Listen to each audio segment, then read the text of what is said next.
রাজ্য যদি তুমি কেন্দ্রকে দেখাও, কেন্দ্র যদি তুমি রাজ্যকে দেখাও, এই দেখাদেখির মধ্যে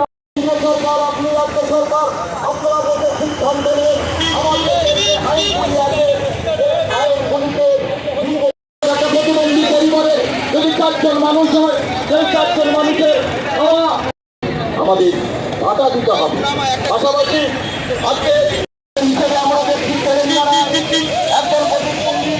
4,016 টাকা করে আসবেন প্রতিবন্ধী মাসে পায়, গোয়াতে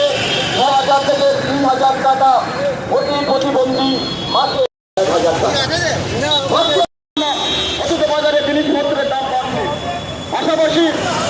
বাসগুলিতে